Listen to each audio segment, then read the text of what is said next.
Good evening. I'm going to call the Halifax Conservation Commission Tuesday, July 23rd, 2024 meeting to order at 7:02. This meeting is an open meeting. I'm going to announce that this meeting is going to be taped by Area 58 and can be viewed on YouTube. I also want to make an adjustment on the agenda that got mistakenly left off, and that's going to be 347 Elm Street, which will add to the end to be signed, the order of conditions. First order of business, 8 Hilda Lane, DEP number SC 1710574. That hearing is continued till August 13th. 8 Hilda Lane, map 120, lot 2T, DEP number 1710579. That hearing has been continued to August 13th.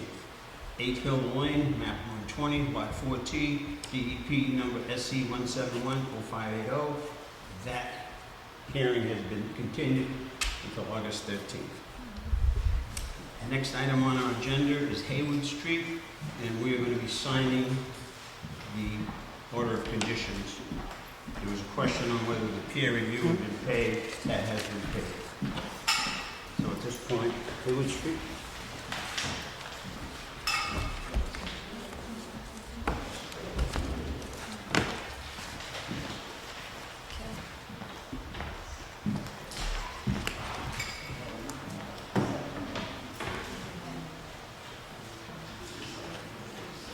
There's no special orders.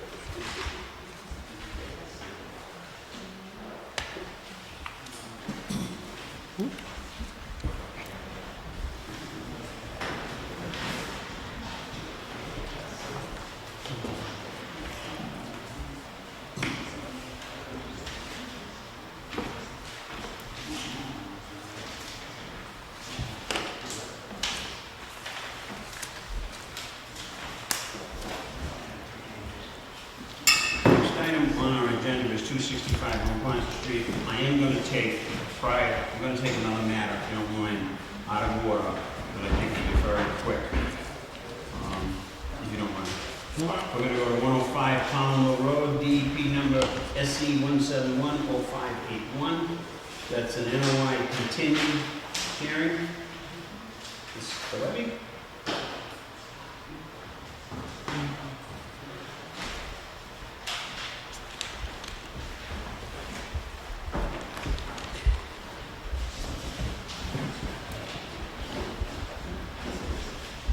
Mr. Webber, if I could, there's a little confusion as to the review portion of this.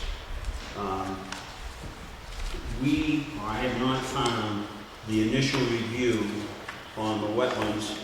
I do recall seeing some sort of plan to vegetate that particular section, but I do not have it, unless you have it with you, a restoration plan. I have the restoration plan, yes. Okay, but there was a review by Ecosystems. We gave it to the ecosystem 2 weeks ago. Okay, did you get a copy of that review? You didn't get the review. I did not get a review. Okay. Tim remembers she was out there. Yeah, there's no question she was out there. There was a question as to where that inspection form was. And I know there's some phone calls to the office today regarding the review and fees. So I think for tonight, I think what the commission needs to do is to just go over what you want to do, and then we'll kind of decide what kind of action the board wants to take as far as that line. Joe Webby's going to be hearing, which is Tim Borowski, along with also his attorney, John DeLay. Originally, we had filed a notice of intent to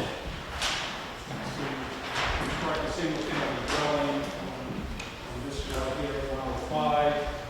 We have a BW, 50-foot, and 100. And then the review engineers went out there and just saw what was not in that Tim had gone into the 50-foot and clear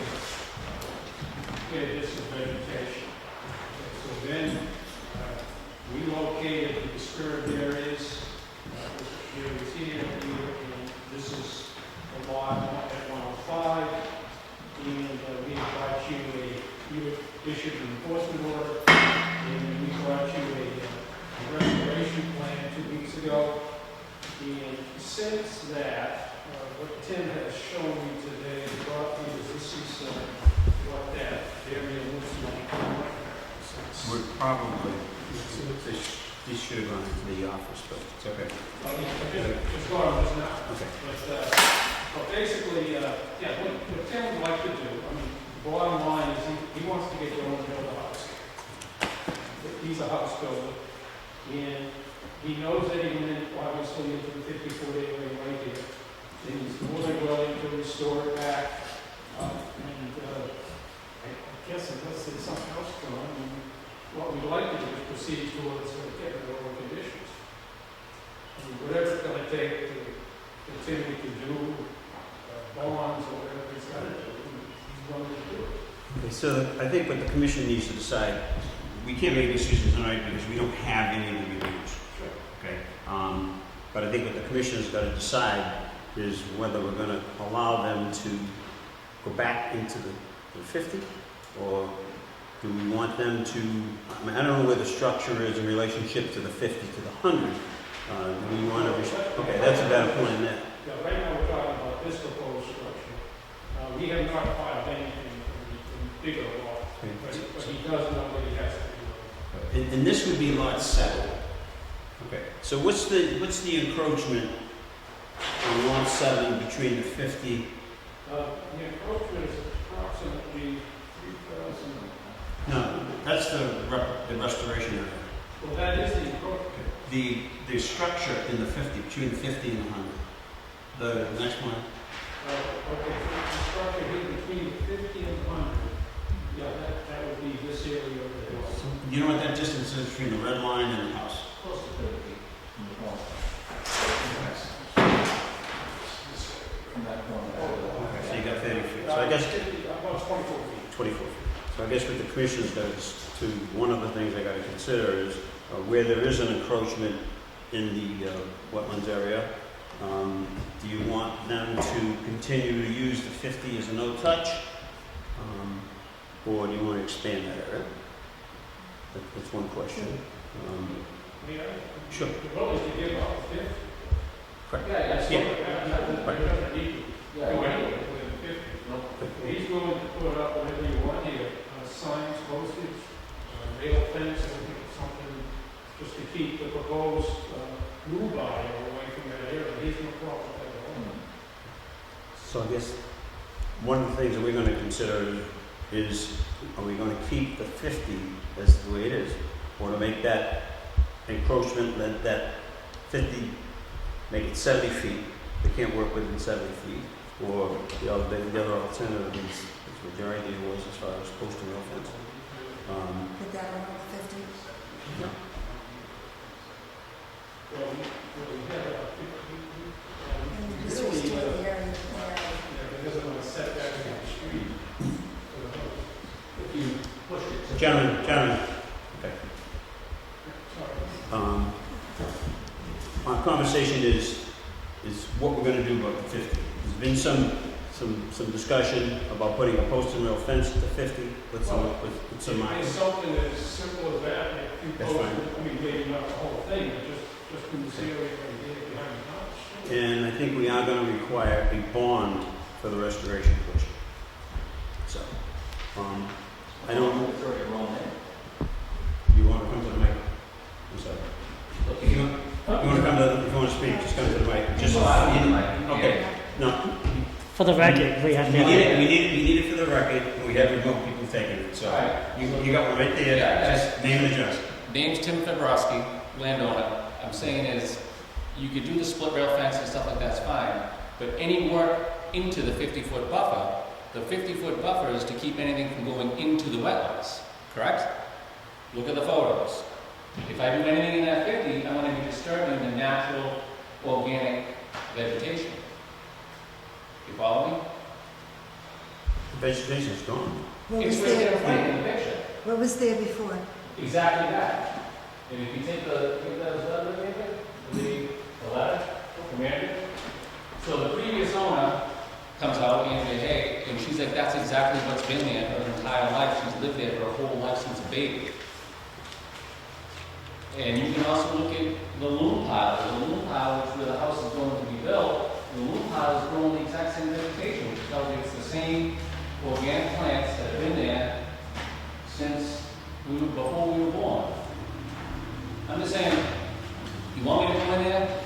I'll go and hydroseed it, I'll go do whatever, but I think you gotta be digging into natural organic plants, because we never de-rooted it. The roots are still there. We went in there to clean it. We have a letter right from the homeowner. We took tractors and lawnmowers and wheels, we cleaned it. All right. But if you want the split rail fence, I mean, that's fine. We put it up with the post saying you're entering into a buffer zone. You can't say wetlands because wetlands are another 50 feet in. So you can put the sign at the wetland, but you're not gonna put the sign at the buffer. Yeah, usually. Yes. Yes. Okay. Oh, so you just say you're getting close. Yeah. Well, it's a no touch, it's a 50-foot no touch. Yeah, so you get people to notice, yeah, sure. Um, I was just saying, I just don't want you to think that it's barren, and I'm gonna go in there and start replicating. It's right now, if you look at the photos, my son's in that photo, it's 3 feet high. In another 2 weeks, it's gonna be 5 feet high. But I'm gonna go in there and plant a seedling. See what I'm saying? I just don't want to create any more damage. We just went in there to clean it. There's no intent to try to, you know, just anyone wants to come and take a look, feel free. Come on out, I'll show you around. So let me ask a question. Mr. Chairman, when you asked me to put the postal bond, what, $5,000, $1,200, what number are you kind of looking at? Probably looking at $10,000 bond. And what? Mr. Frosty, if you want to address, you address yourself to the chair, okay, and you go to the speaker. Okay, Mike. two people talking about, so what we saying? You can. Okay, if you want to be heard, he's got the, ask to be recognized, and I'll bring you up to the mic. Okay. I don't have an answer to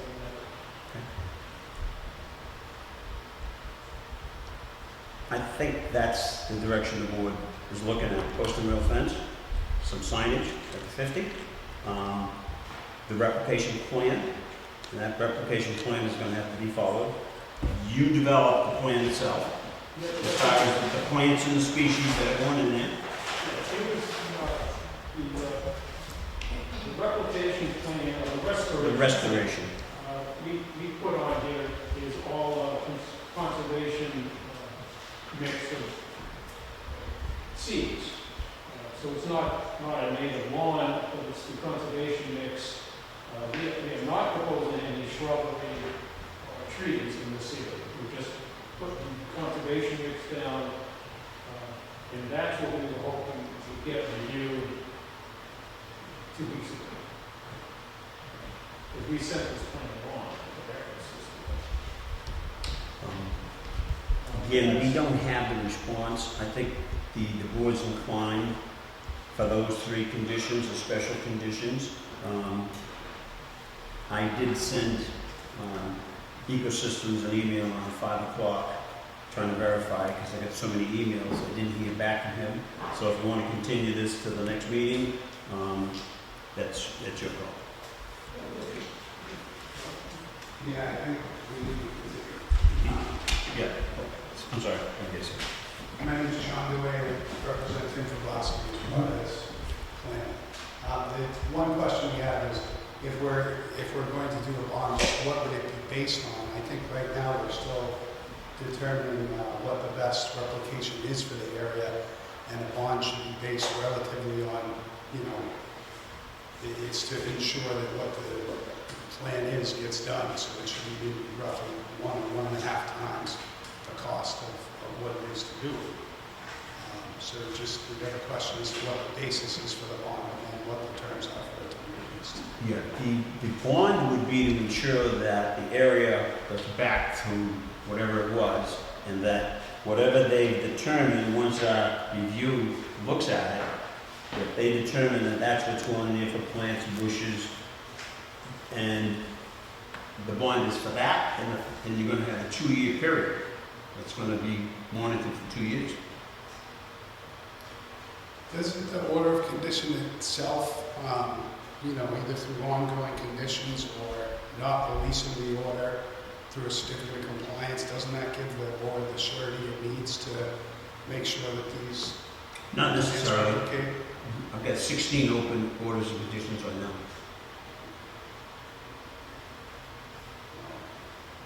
I think we're happy to continue this to the next hearing.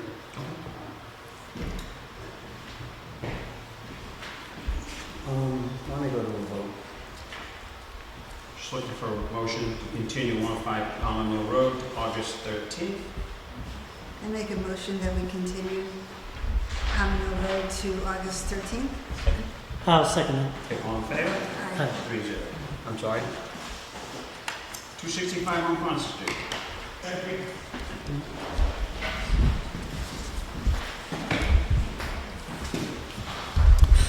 Good evening, David Eastridge from White Development. So since we were here last on the 9th, I think the only real new information that has come into the commission has been the draft conditions from Ecosystems that arrived, I think, yesterday. So at this point, we're looking for action from the commission on kind of the three things that are in front of them presently. One, as you'll recall, there's an existing certificate, existing order of conditions for the site back from 2015. So we discussed simultaneous with issuing any new order of conditions that a certificate of compliance would be issued for the old one, with the understanding that the work was not completed, but the new order of conditions would cover any of that incomplete work. Okay. Things such as the wetlands. Okay, that's on our agenda to be signed later. Oh, is it? Yes. I did not see that. Okay. Oh, issuance of certificate of compliance? Yeah, on the old project. Okay, That's on the agenda. I haven't seen it, but we'll be signing that afterwards. excellent. So basically, we want to go into the order of conditions and the special order of conditions. They were drafted by Ecosystems. The board has not reviewed them, so I think the board might have some different ideas on the special order conditions. Sure. We've had the chance to review them. We have no objections. I sent an email.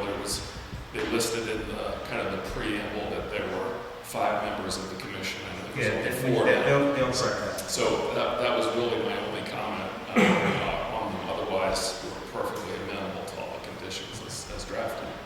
Ms. Evans did have some questions on the plan. I had, one question was on the garage.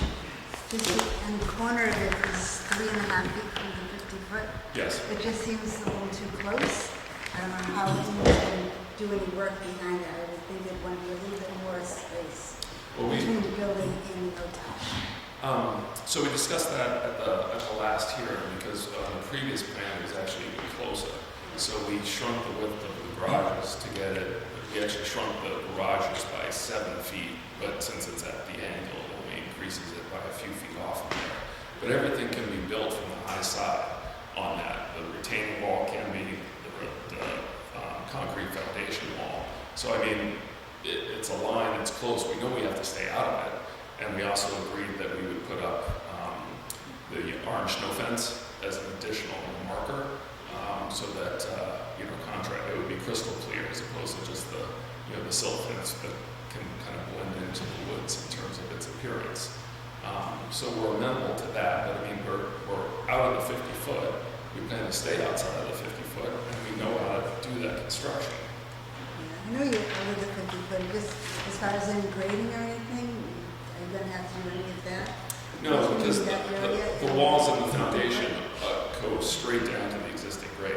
That's why we're doing them. And as far as egress or getting around that building, people are going to be able to do that? With just 3.5 feet? There's no need to get around there. That you can get access for the only area that we're going to mow. You can actually get access via around the pool building. So we're not planning on maintaining the area behind the garage and behind the retaining wall. It's going to grow up natural and end up looking like the adjacent woods eventually. So again, we understand it's close, and we'll certainly flag it with our site contractors. And as part of the pre-construction meeting, they will be present representatives from these commissions will be present. And I have no problem standing right there and saying, do not cross. That's kind of my response. Would you be amenable, that's her concern, 3.5 feet, sounds like a lot. It's not because you're gonna overdig for the foundation. Would you be amenable to putting a permanent type fence, whether it be post and rail, probably in that particular area, marked, so that, snow fence can be moved, snow fence can be, I would recommend a chain link fence that's driven into the ground.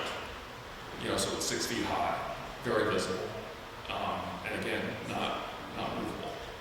I think that would be, again, one of the clearest barriers that you could have there. And we could put a length of, I would take it from kind of the garage corner to the corner. can be specific.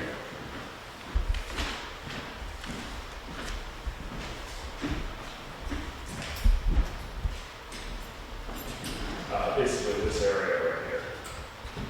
So in terms of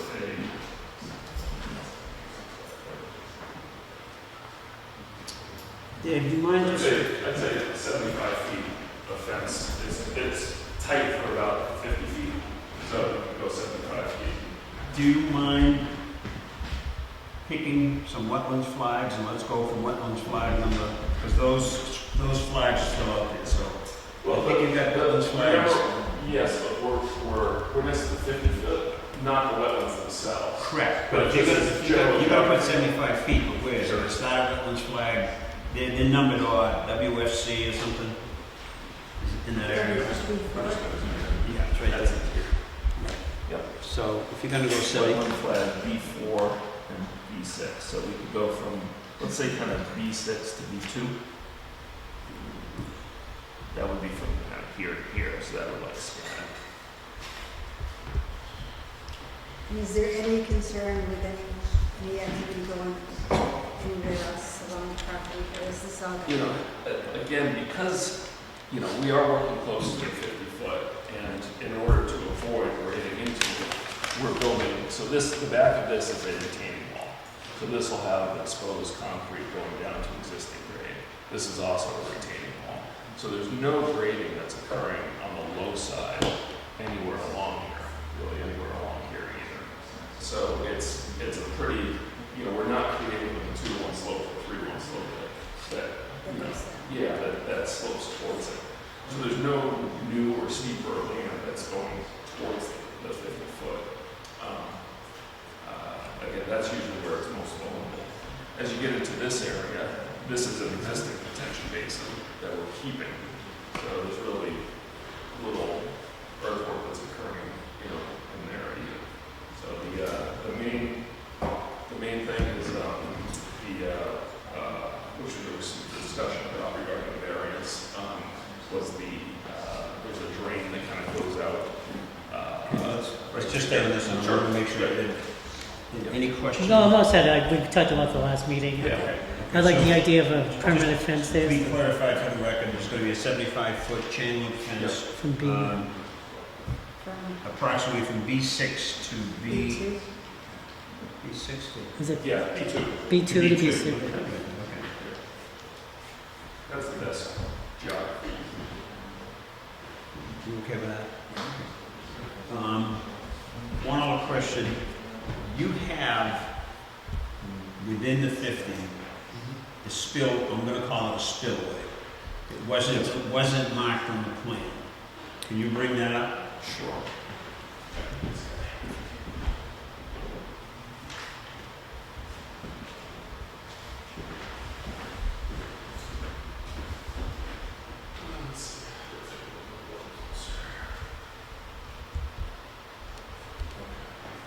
So I believe you're Right there. this area right here. So there's an existing spillway that's there. Okay, is that a spillway?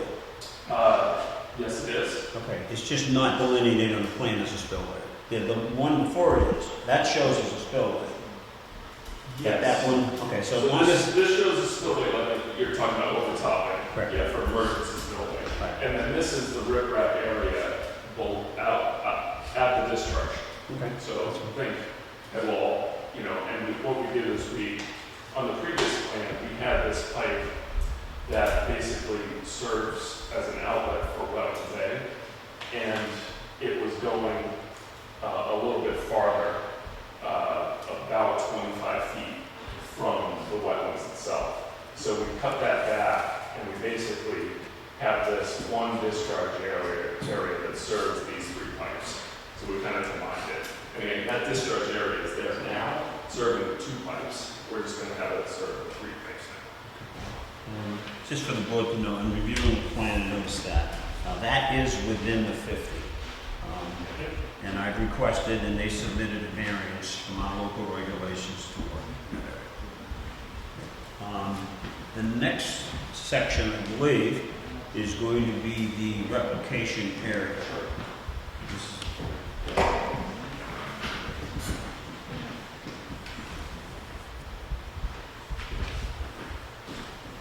So this is the proposed replication area. And as you recall, this replication area used to be located here. Sorry, right here. That was part of the original order conditions. And as part of peer review comments, it was suggested that we look for an area that would be less disruptive. I think both our consultants and ecosystems agreed that this is a good spot. And I know within the special conditions, they added language about the process that was very specific in here in terms of you excavate, you inspect the bottom of it to make sure you're at the right elevation relative to groundwater.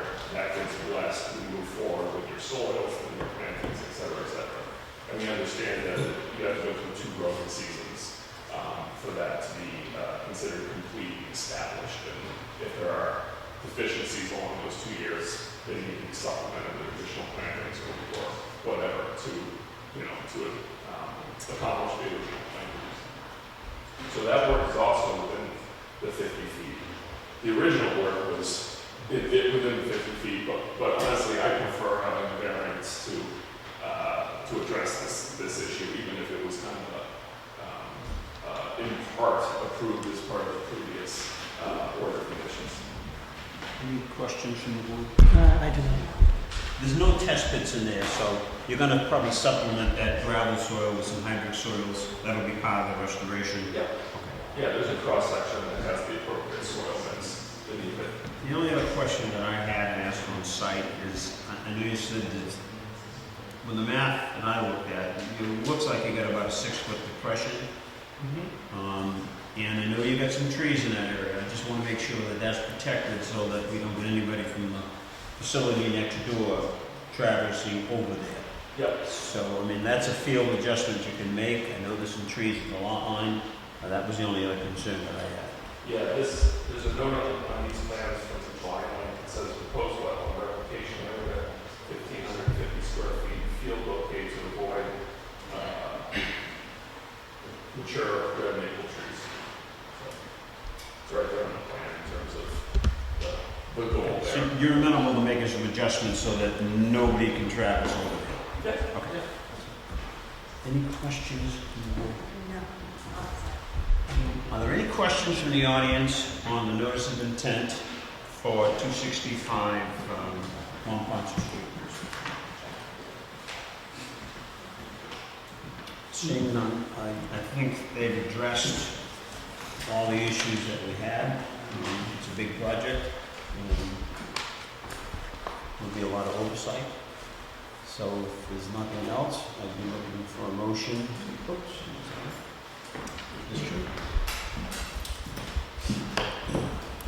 Hi, Amy Troop, 10 Hillside Ave. Have you received the full documentation from Ecosystems on this project?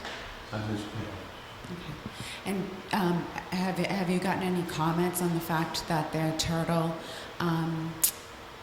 barriers went up before the required and allowed date? They went up before May 15th, which is not okay. We're here discussing the NOI. The turtle program, they provided us with the turtle plan. I believe that they're complying with that. That's got nothing to do with the NOI. Okay, so you do have that in hand though, and you're aware that they've been working within this, before all of this has been decided? And you just heard them say that they were working in the 50-foot buffer zone, and that's okay, but it's not okay for your previous applicant? It's true, I think you're getting off base. No, I'm asking you a question. We don't know of anybody that's working in any 50-foot zone. He just said it. Correct. Well, I don't know that. He you're cut a working in pipe. any- He cut a Okay, pipe. But we're not, this is to do with the notice of intent. Okay, well, we Alright, were just if- talking about that, I'm asking. If someone is working in a 50-foot zone, we were on the site last week, I didn't see any activity, you see any activity? Not- Okay, that they have a turtle plan in place. They brought that to our attention, they explained that process as far as the turtles. That turtle plan goes along with the notice of intent, but we're here just to discuss allowing them to work within I'm just the buffer asking you to zone. look into it. Okay, Asking please, you. don't interrupt, so let me finish, and then if you get something else to say, go ahead. I said I'm just making sure that you're aware of it because it's a very big deal, so I would be extremely careful about allowing this to move forward where they just stated that they changed an overflow thing and changed all different piping and all that before there was actually an order of conditions within all of those areas. And I think that the previous applicant was in trouble for that 2 seconds ago for taking lawnmowers out of the wetland because he has oil in them and things like that, but now we're okay with it? I'm just showing you there's a major difference.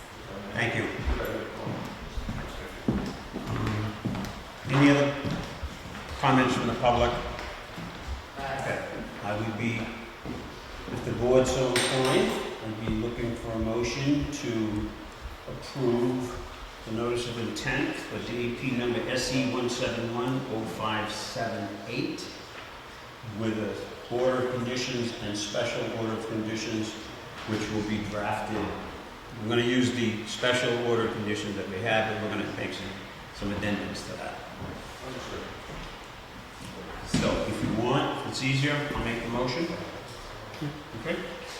I'm going to make a motion that we approve the notice of intent for DEP number SC 1710578 with standard order conditions and some special order conditions, which would be inclusive of the restoration of the replication plan, chain link fence being added, in the closest proximity of that building. And I would be looking for a second. I'll second the motion. Okay, we have a motion and a second. All in favor? Aye. 3-0. Thank you. Just want to take a minute. We want to close. I'm looking for a motion. I'm sorry, I should have done this before. We should have closed the hearing before we deliberated. So I'll do it backwards. I'm looking for a motion to close the hearing on 265 Mount Ponce Street. I put a motion that we close the hearing at 265 Maponte Street. Second? Second. Okay. All in favor? Aye. Thank you.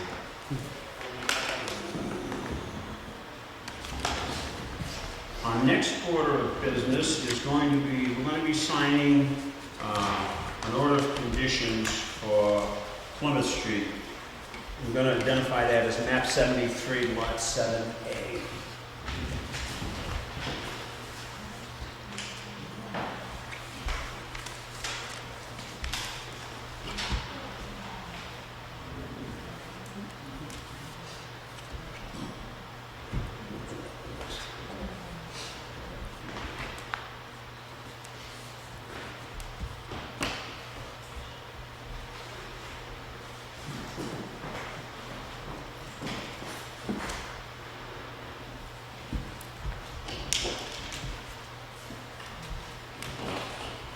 Our next order of business is the one that I announced at the prior, when the meeting started, 347 Elm Street. That somehow didn't make the agenda, or I made the notice. We're going to sign the order of conditions on that parcel.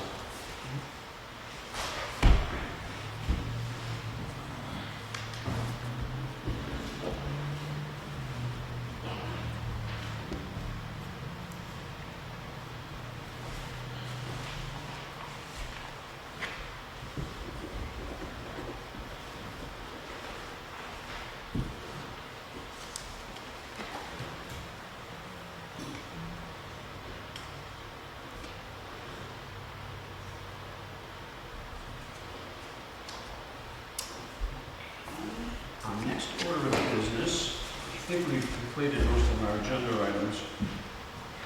Just gonna clean up a few things and then we'll get to 265. We do have an 8 o'clock. 285 Holmes Street.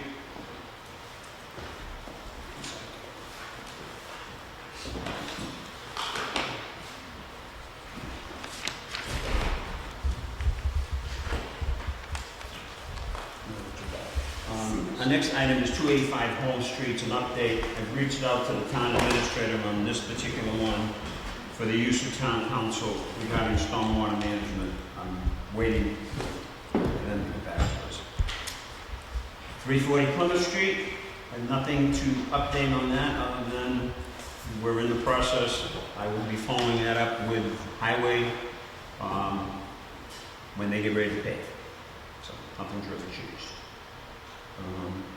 Next item is the Lingham Street Beach on 4th Avenue. I got a call from the Recreation Commission last week, and they needed to clear some trees or some brush at an entranceway.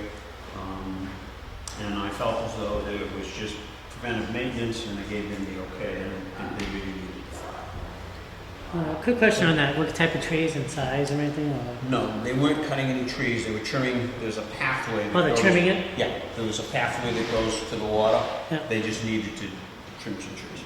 Trim the branches. Yeah. And we're going to have an arborist do it. I don't believe it was done, but they sought permission. Next order of business, 265 1 Concert Street. That's the stormwater management permit. David, do you want to speak to this?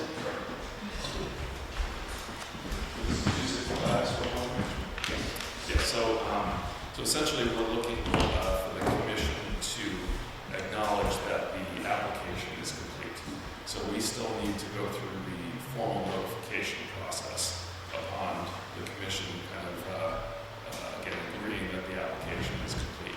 So now that we have what I would call a clean letter from Pat Brennan regarding the stormwater, and we've gone through the notice of intent process for that same parcel. I think we've addressed, any of the, let's say, potential issues that might come up as part of the stormwater permit. So we're seeking for acknowledgement that the application is complete, so that will allow us to move forward with the formal notification process in the newspaper, notification for letters, and then schedule a future hearing. Okay. I just want to update the board. As part of the stormwater management process, the applicant is required to perform certain functions, which they have. We've notified all of our departments. We've gotten comments back from some of them.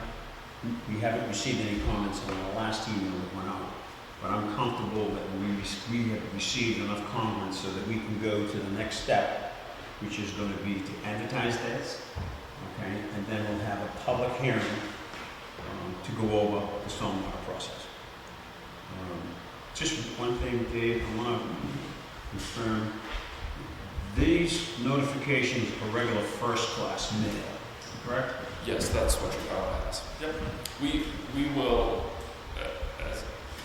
as an extra belt and suspenders, we'll get the green cards as well. So we'll do it certified, even though it just says first class. So that's kind of. What's that? I would suggest certificate of mailing. Okay. Certificate of mailing would be sufficient. I mean, you're only requiring first class. If you get a certificate, then I think that's going to be fine. Great, thank you. So based on that, I'm going to be looking for a motion to allow the process to continue.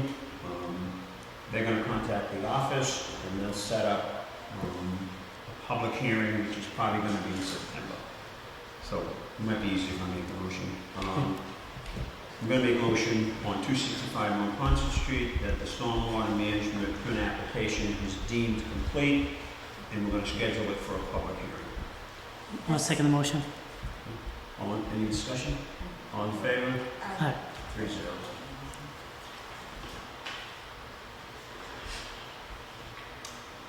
David, it's your turn again. David Schuer's one development. So 266, it's really basically the same situation where we have where PGB Engineers has reviewed the stormwater and issued a letter saying that he is good with the plans. In addition, I believe since this commission at its last hearing, the planning board has issued our site plan approval for that lot as well. So that's really the update. So we are again looking for the commission to deem that the application is complete, so we can go forward with the public notification process. Just a couple of things on that. On 266, we did have, there was a few comments that Dave, you want to share. We had some comments from the fire department, we had comments from the highway, and were those adjustments made? What were the comments? So the specific comments from the fire department, they were concerned about access around the building, and there were two components of that. One was the width of the exit from the rear of 266, and the chief required that we widen it from 16 feet to 20 feet, so that's reflected in the plans. He also was concerned, not really this is not something that would show up in any site plan modifications, but he was wanted to get a better understanding as to how the ladder truck would have access to the building. So additionally, we supplied him with a graphic, basically a cross section, showing that the ladder tower one within town was more than long enough, had a ladder more than long enough to reach the roof of our 3-story buildings. In addition, he wanted a hydrant near our southerly entrance, which we added to the plans. So those were the fire department's comments, and yes, they were addressed. In highway department? Yes, the highway department, their primary concern was drainage at the two entrance points. So there's been, it was communicated to me that there's been issues in town where water flows from mostly commercial developments into the street, causing flooding in the street. So he was very concerned that there was appropriate drainage at both entrances to our site that would capture really as much water as possible and send it to the stormwater management system within the site before it went into the road. So we made a couple of modifications to our plans, and we discussed a few different options. His preferred option was to provide basically so if you have a driveway that's descending like this, you put your drainage here, and then you have a little hump downstream of it before it goes into the street, so that it would kind of puddle behind that hump before it went into the street. So that was the modifications that we did. And at the planning board hearings, not in front of this commission, there was a discussion about that specifically, where Pat Brennan actually presented our changes to the planning board, and again was approved of our means of addressing the highway department's comments. One quick question about Sure. that. On the changes with the runoff water and the highway department, that's involved in the stormwater management part of it also? Yes. Does it change it? Yeah, so there's an overlay, so in front of the planning board, they also are focused on stormwater, and then you're focused on stormwater under your stormwater permit. So it kind of falls under both of those umbrellas. So Pat kind of did the same review. So he did review it? Yes. Okay. Yes. They did make some changes. Yeah. I Because that would change, obviously, the stormwater management. I spent some time with the highway department because their original proposed plan would have created the same problem we're having on Plymouth Street. Okay. So they made the necessary adjustments. I think originally he wanted to crown the road, but I saw that you did create an area for that water to go in both basins, and the stormwater receptacle would be on the north side, can handle all of that. Yeah, I would describe it as a good, better, best situation. We had originally had a good design, and now I believe we have the best design. So we don't want any water on Plymouth Street. Okay, anything else? No, those were responses to your questions. Okay. This right now, I'm not going to bring it on to the public only because we are going to have a public format. I believe they've met the burden. They've completed everything as far as the application process. The next step will be to hold a public hearing, and all the public will come in and address the situation. So based on that, I'll make a motion that the stormwater permit application for 266 on Ponce Street. Could I ask a question?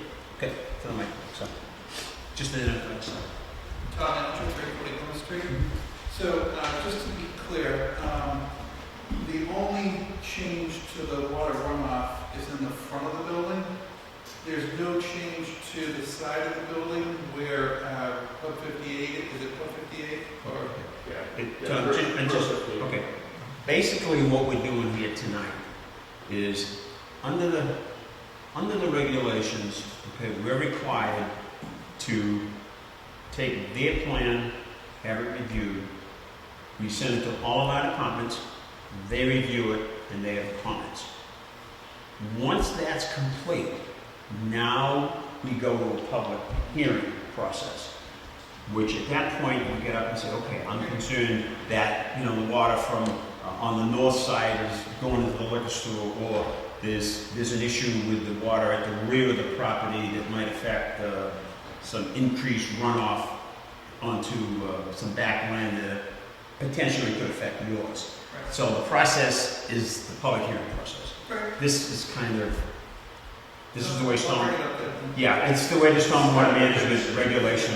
Right, thank you.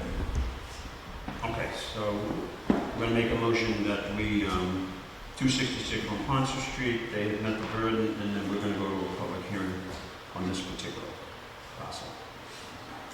Looking for a second? I'll second the motion. Okay, all in favor? Aye.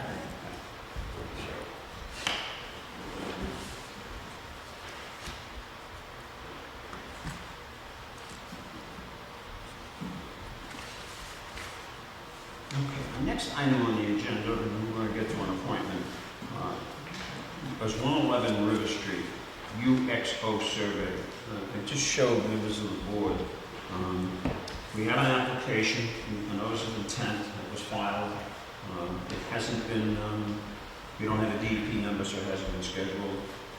An engineering company wants to go in and clean up 111 River Street, or how many acres it is, with ammunition that's been out there since the 40s and the 50s. I've asked them to provide a narrative. The application was 96 pages long. I thought that was a little long for everybody to read. They did send me a narrative, and I had some questions and answers, and they included them in the narrative. So once we get a DP number, we'll get that together, and we'll discuss that. Quick question, was there any ammunition or anything found on the property? There, in the notice of intent. I know it used to be a, There is ammunition there. In the Okay. notice of intent, they showed pictures of it. oh, all right. So, and I think there's enough people around to know that there is spent ammunition out there. Okay. The pictures showed 20 millimeter and 40 millimeter. And they have a plan, a company that's gonna come in and clean it. But we'll vet that once we get the application in front. He's got an 8 o'clock, but We can maybe pay bills.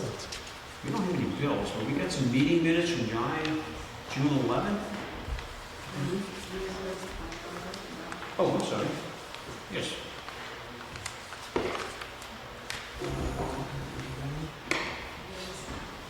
There's a folder in the front. I didn't miss anything, I'm sorry. Yeah, come on. First one, it's 129 Circle Street. On the previous thing on 111 River Street, does that cover any of all the chemicals they might disturb too? If it'll release it all into the streams and... What I have is an informational package, and it was very lengthy. It's a plan. Basically, what they want to do is go in, locate any ammunition that's within 3 feet of the surface, remove it.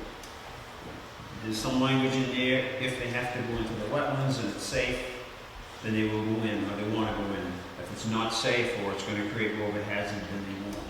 That's about all I can really tell you. Okay. They provided some pictures, but there's a lot of questions. What do you do with the ammunition? Where is it going to be Because I just exploded? I know under a separate number in the same area that this one covers, they also identified arsenic and other chemicals. And they dump sludge where you can see everywhere in New England now where they did that, everything's polluted with PFAS chemicals. So I didn't know if they go in there doing the ammunition, if they'll upset things and they'll be run off into rivers or wetlands. I think what you're talking about, the sludge, is the materials that came out of Rainham, the septic waste. Yes. Okay. I believe, And I think it's all in the same area where the ammunition is too, so. probably going to disagree. But in this area here, if I'm correct in where it is pretty much wet. It's a wet meadow. Where they put that material was farther up north, near the middle of our line, and they plowed it on. I remember seeing that stuff there. The problem is that there is regulations that allow them to put so much of that per acre. There's no question that it wasn't followed. To my knowledge, this lot is not part of that parcel. Okay. They broke this parcel out a year or so ago with the planning board, and they might have broken it out just so they could treat it. So, but please come to the hearing and we'll get all the questions answered. I'm gonna have a new motion to pay. Tom Schneider for enforcement order for Thomas Schindler, $75 for an enforcement order for Palmer Mill Road. Do I have a motion?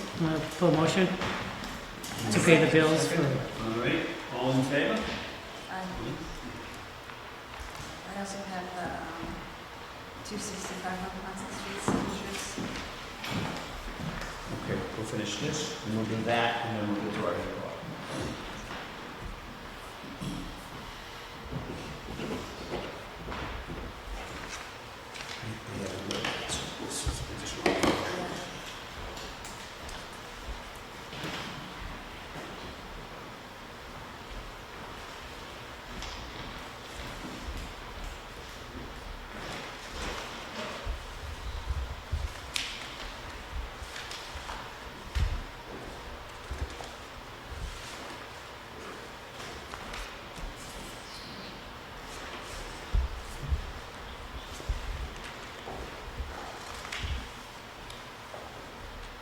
What I have in front of me is the certificate of compliance for 265 Ponce Street.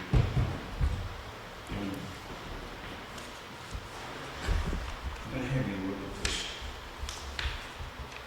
is that the old compliance? This is the old A. We probably should have had the old order with us. This shows it's issued to 265 Ponce Street LLC.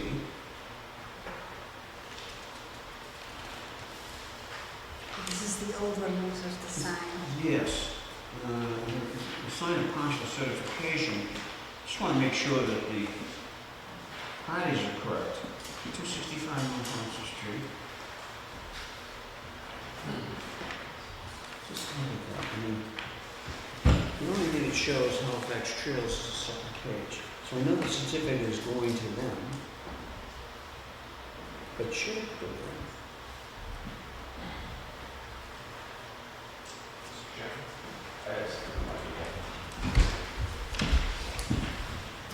David Easter's Thorndike Development.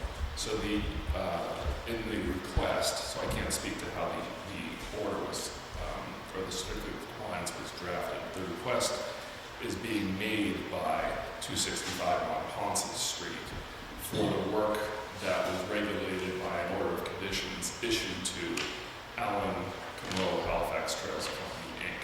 So I don't know if that helps to clarify.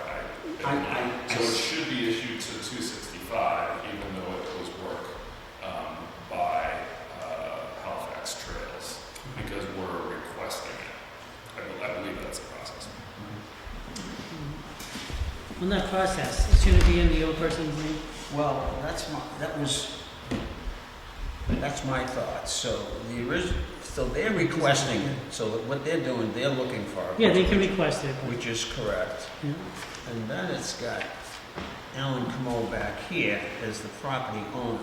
Okay. And it could very well be okay.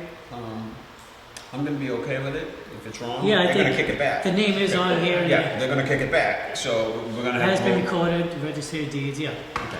That's how it's supposed to I'm gonna be looking for a motion to approve the certificate of compliance for 265 on Ponset Street for partial completion, partial certification.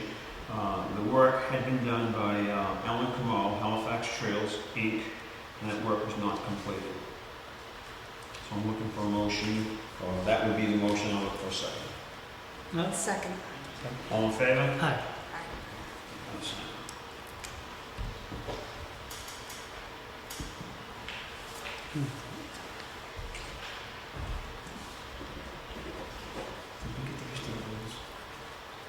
The bills, yeah. Yeah, but I think it was just that one, right? Yeah, we did the bill. Just the one. Just Yeah, we, for one. yeah. All right, all right. Came through. Anything else, John? Okay. Before we do the minutes, it's 8 o'clock, it's close enough. Mr. Clemens. Thank you.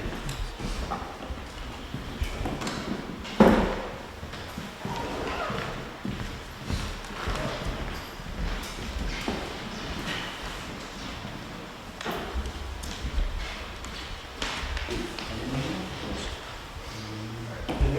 get a chance to read this?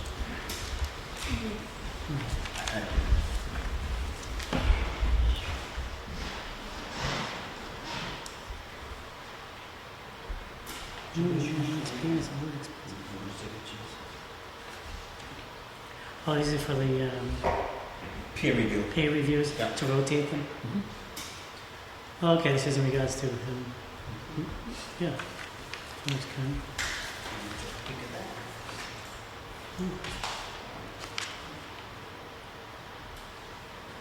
How's it looking, Bridgewater, reference?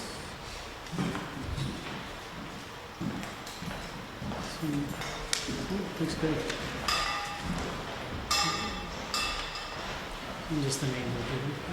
I'm fine with it.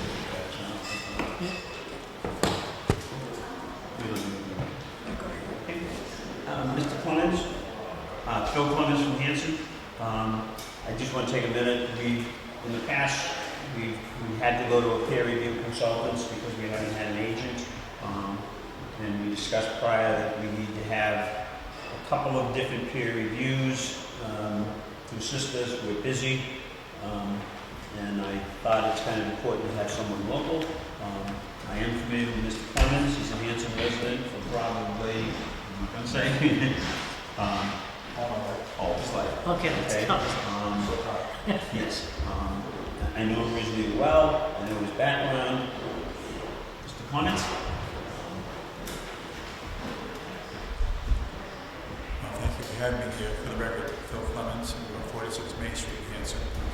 All my other residences have been in Hanson since 1951, so spent a great deal of my life in the outdoors of Hanson and the region around here, so I'm very familiar with it from personal experience. But academically, I got a bachelor's and master's degree in the biological fields. Went to college in Connecticut and then Southeast Mass University, which is now UMass Dartmouth. And I've had a lot of experience in the private world, wherever I have been from 1976 to 2010. I always seem to be the one they put in charge of environmental compliance, as well as many other forms of compliance, environmental audits, environmental site assessments, and things like that, pretty much all around North America, but a lot of it is in New England and here. And both in my spare time during those years and in the years since I retired, I've been doing wetland delineations. I've worked with, I have an older sister, Sharon Laporte, who for a period of time was agent here in Halifax. And she also was doing consulting on the side. And I basically inherited her business. I changed the name from Latest Little Woods to Tunk Associates. having a local historical interest to those of us who are interested in those things. But I have been involved in the Hanson Conservation Commission, actually starting back 43 years ago. I was on the commission in the early 1980s, then took 25 years off to take care of family and career, and then was an associate for about 10 years, and 9 years ago was appointed to the commission, and for 8 of those 9 years I was chair of the Hanson Conservation Commission. Just the end of this past June, I asked not to be reappointed. I felt my dues had been paid. I believe you might call it term limits, I just call it common sense. And I do feel that I have quite a lot to offer. I've done consulting in Halifax, both in delineation and reviewing the delineations of others. I've done the same for the town of Plymouth and the town of Pembroke, and we look forward to doing more. I've spent a great deal of my life walking around swamps and things, and hope to continue that for quite a while to come. And as a member of the Hanson Commission and as a private citizen, I've availed myself of as much education as I can get my hands on. I'm a member of the Society of Wetland Scientists, and I've been to almost all of the Massachusetts Association of Conservation Commission meetings in the last 10 plus years, and numerous workshops in between. Went through all of the fundamentals courses that commissioners are encouraged to take, and tried to remember everything and have papers to look it up if I don't. So I would look forward to being a resource to the town of Halifax or anything along those lines that people may have in mind. Okay, thank you. I just want to take a minute. I'm known for this. I think our fathers were friends, maybe. Since first grade. Yeah, first grade. He's been on the commission. I've been in front of the commission many times. Worked on a few small projects. Once we started looking at peer reviews, I think Ecosystems did a great job. I was inclined to try to get people that are familiar with the area.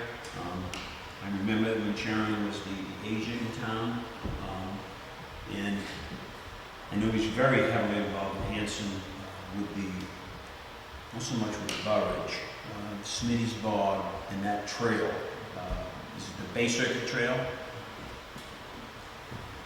Yes, the Bay Circuit Trail is something you can look up on our website, baycircuit.org, but it's an almost 100-year-old idea that in the last 30 years has become a reality, especially in the last 20. It's a 230-mile-long trail, but not a backcountry, what they call a front country trail. It goes through cities and towns and parks, as well as fields and forests and natural areas. And it's not just a trail, it's also a greenway, the Bay Circuit Trail and Greenway. And I've been working for the last 25 years with people who advocated for and done a huge amount of work to make it a real thing. I actually had quite a lot to do with the Burridge Pond Wildlife Management Area coming into existence. I pointed out the area to Department of Fish and Game when it was still owned by Northland Cranberries, but Northland was in the process of almost failing. We all know what happened to the price of berries about 30 years ago. And it's been very satisfying to see that come to fruition. I worked personally with Secretary of Environmental Affairs Bob Durand as they were deciding whether or not to advocate for that, and worked with town officials in Hanson and others, and actually was part of a small team. In a short period of time, we got about 1,500 signatures of registered voters from the eastern part of the state, primarily around here, supporting that acquisition. So it happened, and a lot of people are happy about that. We think it's a great resource. Quality of life has been significantly enlarged, I think, in this region. But above and beyond the human quality of life, I think the environmental quality has gone up too, because the Burridge is a resource for everything that you can think of. As we all know, the drainage of Montponsa Pond flows through Stump Brook, which flows to Robbins Pond, and the herring are on their way back up. Hopefully some year they'll be here. But there's many, many things are related to water and wetland resources.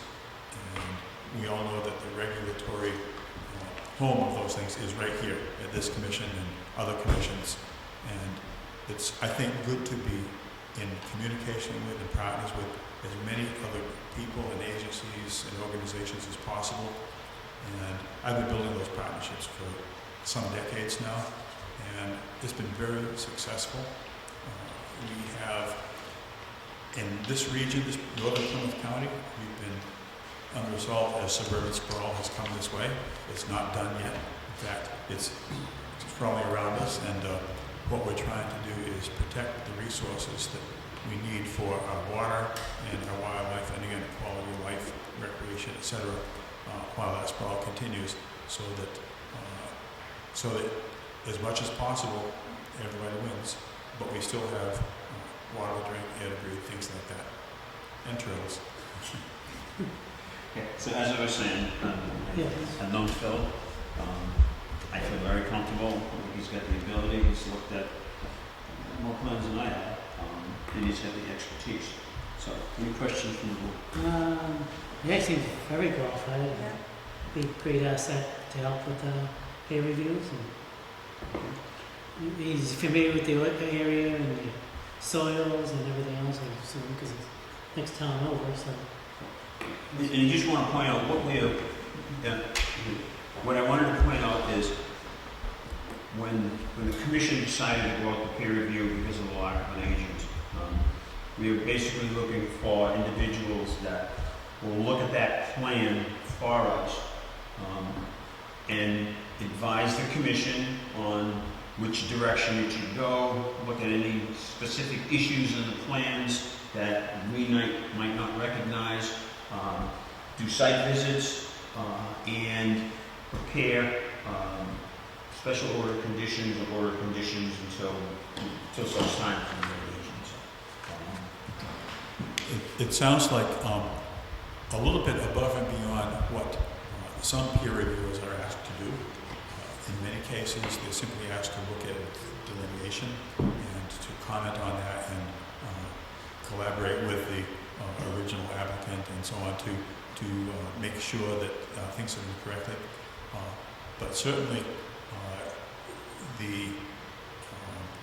the range of tasks that are associated with reviewing any project is a wide range, and the bigger the project, the wider the range, and sounds like we've got some very interesting ones coming along here. I personally have tried to be involved in many projects, both inside and beyond Hanson. For example, we have been tracking closely with great interest the project that's best known as the Fireworks Project in Hanover. Since Hanson shares the watershed of the Drinkwater River and the Indian Head River, we've been in contact with our parties for a number of years now, tracking that, and that's not done. That project is, let's say, an interesting point of perhaps being handed off from DEP, Mass DEP, to the EPA. I hope we all live long enough to see that completed in a good way. But as far as other projects go, one ought to look at everything, just the way you said, in many different ways, and make sure not only our I's dotted and T's crossed, but nothing's been frankly overlooked. And information is presented, vet that information to the extent possible, and basically give your commission the best advice possible. Any other question? No. Good. I would be looking for a vote that the commission appoint Phil Clemens, Tunk Associates, as the review consultant for the board. I'll second that motion. All in favor? Aye. 3-0. Phil, thank you very much. Looking forward to working with you. I'm going to, Phil, you can just leave for 1 second. I'm going to ask the board, based on Phil's interaction a little bit with the Hanover fireworks, this munitions issue that we have on 111 River Street, that's the source of this. There was, many years ago, that's where they developed all the ammunition that went from Atlantic Research, and then it went to Hanson Fireworks, if my memory's correct. Right. I wasn't alive then, but some I was of my gonna say, siblings, some of my siblings were. Some of my siblings were. And as an anecdote, one of my older brothers was now the town historian.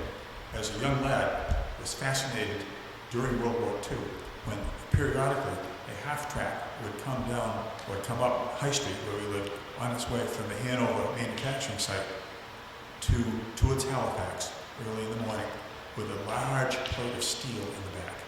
And that machine you could hear miles away. So late in the day, they'd hear the noise. The machine was coming back with a plate of steel that now had a very large hole in it.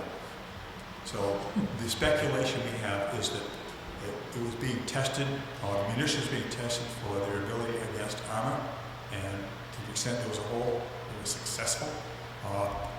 But it sounds like you're looking at where those tests took place, which is a wise thing to do. I have some familiarity with that area in that it has been an open space resource to many people for many, many years, for decades really. And the streams that go through it and the swamp that are or used to be in and around it, fascinating area, worthy of protection, tremendous wildlife resource. Not that the edges along the streets don't have development potential, because they probably do. But again, many things to consider, and they collectively, everyone do a good job on that.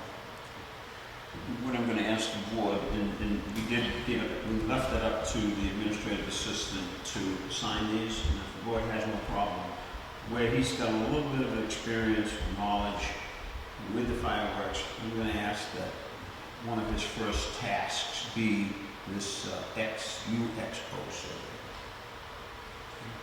Yeah, I have no problem with that. Yeah, whatever comes forward with that, yeah. I don't. I'm gonna have to check with Peggy, because really, I don't think there's anything you feel that you need to do with the town, but I'm gonna have to check with the administrative assistant. We get paid out of the 52G fund. I'm not all familiar with that, but that's something we can work out with Peggy. Right. I think it's the type of project that calls for very clear settings of expectations, boundaries, what are the necessary steps to be done, by whom, by when, etc.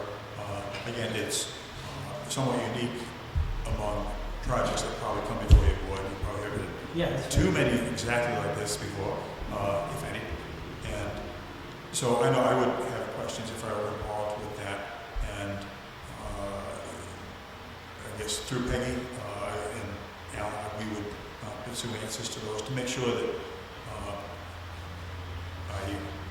if I were doing it, I knew exactly what was expected, what was needed, and why, and therefore be better prepared to meet those expectations. Not pertaining to this project, because I know things, but from what you see, with very well knowledge about many different things, like if you ever read about or anything about removal of ammunition and anything else near wetlands or anything like that? Have you come across anything like that?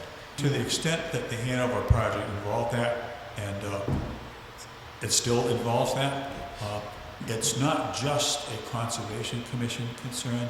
There's definitely public health involved, public safety, and shall we say, a team of in the Hanover example, not just local but state officials have been involved, and the contractors hugely involved in a great deal of communication. Because when munitions are found, you don't just throw in the back of a truck and take them away. They need to be deactivated, as they say. I know in Hanover, for a number of years now, they have fallen into a pattern whereby whatever they find during a period of time, a week, they would schedule detonations by, I think, literally by the state police fire bomb squad. Great job. Detonate on Friday afternoons with notice several days ahead to the through a well-established email and other systems. Who knows among us, probably nobody yet, what would be found, how much, and so on. But I can't imagine that the authorities at any level, certainly town or state level, would have anything other than a well thought out and proven protocol for how you handle these things, how you keep the site secure in between, throughout the process. And I think that part of the protocol would be how you do the looking. If you need to enter a resource area to look, how you do that. Certainly public safety, including the safety of anything living in the resource area would be better off with the anything explosive removed. But there would need to be a very clear and approved plan to be followed, and you'd want eyes and ears observing to make sure that plan was followed. And the part of it that involves the natural resources, I'd be very satisfied to, or shall we say confident, having an involvement there. The parts that involve other things such as the actual chemistry of the explosives, the procedures for qualifications of people doing it, security, that probably is a little bit outside, that would definitely be a little bit outside my lane. But I feel that this board right here certainly has a lot of core responsibility, because the work would be in or near places over which you have jurisdiction. Yeah, I know this board is involved in it, but public safety would be really huge out there, because we all know kids ride dirt bikes, quads, everything around that area. It's an area that's somewhat different from Hanover, is almost what you call wide open. Hanover has an advantage, if you will, being surrounded by, on some sides by a water barrier and the barriers of that you'd find for security in an industrial park, which they have, and developed homes, which everybody protects their own property. This area is, shall we say, less surrounded by anything resembling a barrier, other than maybe swamp you can't walk through. So it would remain to be seen how the various protocols and precautions would be developed. I'd be happy to be part of that to the extent possible. Just to answer this question, I'm not involved in it, I just got some knowledge. They had unexpended ammunition that went into Factory Pond. Factory Pond has been tested, and I think it's got heavy concentrations of arsenic and some other... There's some mercury as well. Mercury. Where's that pond located? Yeah. You know what a ski shop is in Winter Street in Hanson? Oh, okay. Okay, it's in that general area. If you're on Winter Street in Hanson, ski shop's on the left. Factory Pond is... It's an impoundment of the Drinkwater River, been there for a long time, and they used to fire things across it and maybe even dispose of a few things in it. So that's what they're looking for. Yeah. And so they're in the water, and then they're looking at areas around it. They've been there for a year or two. Downstream as well. There have been sediments transported, some confined by the dam there, and some that very likely originated there but went downstream during periods of high flow. Sampling has been done at about half a dozen sites, including at impoundments on the Hanson-Hanover line on State Street in Hanson, and further downstream near and below the West Elm Street Bridge and the dam there between Hanover and Pembroke. And the North-South River Watershed Association is tracking this carefully too. But when you have a sizable stream like the Indian Head and Drinkwater River complex, and that much activity, you've got to look now, or else future generations will not think well of us. As far as this other side goes, there are streams there, but it's not the same situation. To me, it seems like there is a relationship yet to be determined between where ordnance might have been exploded or fired or whatever, and the stream bed themselves. There may be much less potential for transport of chemicals, whether it's mercury and explosive, mercury fulminate or any arsenic or anything. things weren't manufactured there, they were simply fired there, or hopefully fired and not left behind in an unfired condition. There's, shall we say, work to do, and I look forward to catching up on the paper if you so choose to have me do so. Good job, Phil, thank you very, very much. And I think we've got 2 items left on the agenda unless. Good evening. Thanks Okay, again. nice meeting you. Minutes. The minutes. June 11th, July 9th.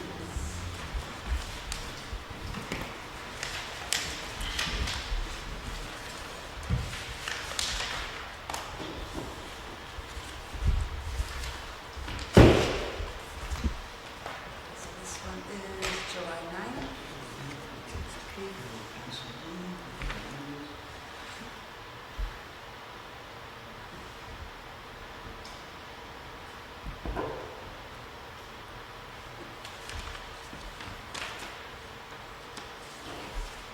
Is that the last thing on the? I believe so. I don't think so too. I'm going to suggest.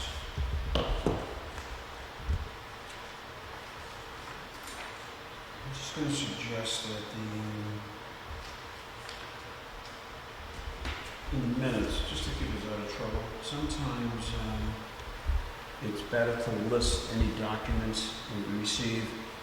We got all those pictures and stuff. But I'll talk with Peggy on that. Okay. Oh, I'm sorry. No, I have one here. Oh, you have, okay. Should I put a motion for the, put a motion to sign minutes for June 11th? July, We'll get, I got July 9th. we'll get 2. Okay, It's June 11th and July 9th.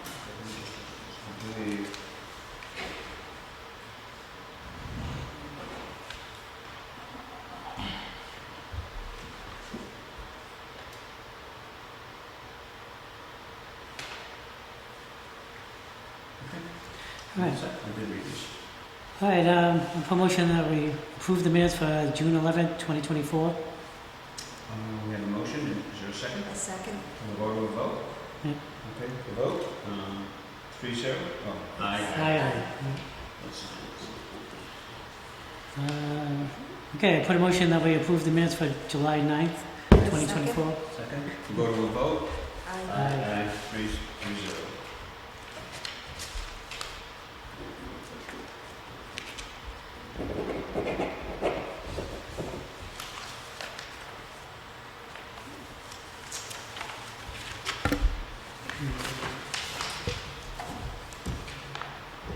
Let's see what's that. There's a sign. Guess for the sign.